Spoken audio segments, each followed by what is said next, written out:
Reflexive pronoun, intensive pronoun அப்படின்னா என்ன? எந்தெந்த வார்த்தைகள் இந்த டைப் ஆஃப் ப்ரோனவுன்ல வரும்? அந்த வார்த்தைகளை எந்தெந்த இடங்களில் பயன்படுத்தணும்? எல்லாத்தையும் எக்கச்சக்கமான எடுத்துக்காட்டு வாக்கியங்களோட இந்த வீடியோவில் தெளிவாக பார்க்கலாம். நான் காரைக்குடி பாலகுமார். உங்களை சூப்பராக இங்கிலீஷ் பேச வைக்கிறது என் பொறுப்பு. நம்ம சேனல் வீடியோஸ் பார்க்குறது மட்டும்தான் உங்கள் பொறுப்பு. ரிஃப்ளெக்சிவ் ப்ரோனவுன்னா என்ன?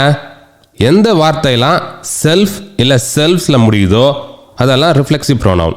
My self, himself, herself, yourself, ourselves, themselves, itself. இந்த ரிஃப்ளெக்சிவ் ப்ரோனவுன்லாம் ஆப்ஜெக்டாக வரும், சப்ஜெக்டை சார்ந்து வரும். இந்த வார்த்தைகளை தமிழில் கண்டுபிடிக்க ஒரு ஈஸி ஃபார்முலா இருக்கு. என், உன், அவன், அவள், அவங்க, நாங்கள். இது கூட கடைசியில் ஏன்ற சவுண்டில் முடிஞ்சா அதெல்லாம் செல்ஃப் இல்லை செல்ஃப்ஸாக இருக்கும். எடுத்துக்காட்டுக்கு என்னையே, எனக்கே, எனக்காகவே, உன்னையே, உனக்கே, உனக்காகவே, உன் கூடவே, உன்னிடமிருந்தே. இப்படிலாம் என், உன், அவன் இப்படி ஆரம்பித்து ஏன்னு முடிஞ்சா ரிஃப்ளெக்சிவ் ப்ரோனவுன். இதுக்கு ஒரு எடுத்துக்காட்டு பார்க்கலாம். நான் என்னையவே கண்ணாடியில் பார்த்தேன்.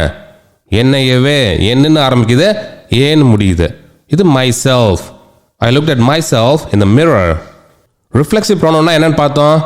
சப்ஜெக்ட் என்னவோ அதுவே ஆப்ஜெக்டாகவும் வரும். இங்கே சப்ஜெக்ட் என்னது? ஐ. அதுக்கு ஆப்ஜெக்டாக மை செல்ஃப்னு வருது. ஐக்கு மை செல்ஃப், யூக்கு யோர் செல்ஃப், ஹீக்கு ஹிம்செல்ஃப், ஷீக்கு ஹர் செல்ஃப், இட்டுக்கு இட் செல்ஃப், வீக்கு அவர் செல்ஃப்ஸ், தேக்கு தெம் செல்ஃப்ஸ். வீக்கும் தேக்கு மட்டும் செல்ஃப்ஸ்னு வரும், ஏன்னா அது ரெண்டும் ப்ளூரல்.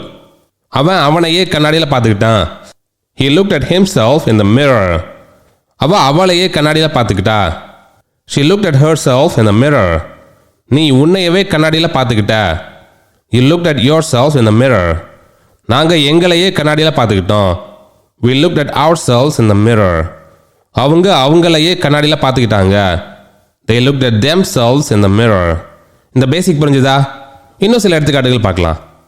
ராம் அவனுக்கே ஒரு தோசை ஊற்றிக்கிட்டான். அவனுக்கே, அவன்னு ஆரம்பிக்குது, ஏன்னு முடியுது. அப்போ செல்ஃப். ராம்னா ஹீ, ஹீக்கு himself. Ram made a dosa. யாருக்கு? அவனுக்கு. For himself. Ram made a dosa for himself. நான் ஏன் கூடவே நேரம் செலவழிச்சிட்டு இருக்கேன். I am spending time with myself. ஏன் கூடவே, என்னன்னு ஆரம்பிக்குது, கூடவே ஏன்னு முடியுது. அதனால செல்ஃப். ஐக்கு myself. I am spending time with myself. இதில் ஒரு தப்பு பண்ணுவாங்க. நான் அவன் கூட டைம் ஸ்பெண்ட் பண்ணிட்டு இருக்கேன். இங்கே தப்பா எப்படி சொல்லுவாங்கன்னா, ஐ ஆம் ஸ்பெண்டிங் டைம் வித் ஹிம்செல்ஃப்னு சொல்லுவாங்க. ஹிம்செல்ஃப் வராது. சப்ஜெக்டும் ஆப்ஜெக்டும் ஒன்றா இருந்தால் தான் செல்ஃப் வரும், ரிஃப்ளெக்சிவ். சப்ஜெக்டில் ஐ இருக்கு, ஆப்ஜெக்டில் ஹிம் இருக்கு, அவன். ஆப்ஜெக்டில் ரிஃப்ளெக்சிவ் வரணும்னா மை செல்ஃப் தான் வரலாம், ஹிம்செல்ஃப் வராது. அதோட இல்லாமல் நான் அவன் கூட நேரம் செலவழிச்சிட்டு இருக்கேன் அப்படி தான் சொல்லணும். நான் அவன் கூடவே நேரம் செலவழிச்சிட்டு இருக்கேன்னு சொல்ல மாட்டோம். ஃபார்முலா என்ன பார்த்தோம்? அவன் ஆரம்பிக்கணும், ஏன்னு முடியணும். ஆனால் அவன் கூடனா ஹிம் தான் போடணும். அவன் கூடவேனா ஹிம்செல்ஃப் போடுவோம். இதான் ரிஃப்ளெக்சிவ் ப்ரோனவுன். அடுத்து இன்டென்சிவ் ப்ரோனவுன் பார்க்கலாம். இது ரொம்ப ரொம்ப ஈஸி. இப்போ நம்ம பார்த்த எல்லாமே இன்டென்சிவ் ப்ரோனவுன் தான். Myself, yourself, himself, herself, ourselves, themselves, itself. அப்போ ரிஃப்ளெக்சிவ் ப்ரோனவுனுக்கும் இன்டென்சிவ் ப்ரோனவுனுக்கும் என்ன வித்தியாசம்?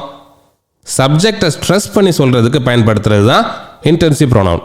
ஒரு எடுத்துக்காட்டு பார்க்கலாம். இந்த பிரியாணி நானே பண்ணேன். இந்த பிரியாணி நான் பண்ணேன்னு சொன்னால் அது நார்மல் சென்டென்ஸ். நானே பண்ணேன்னு சொன்னால் அது ஸ்ட்ரெஸ் பண்ணி சொல்கிறது. இதுதான் ஃபார்முலா.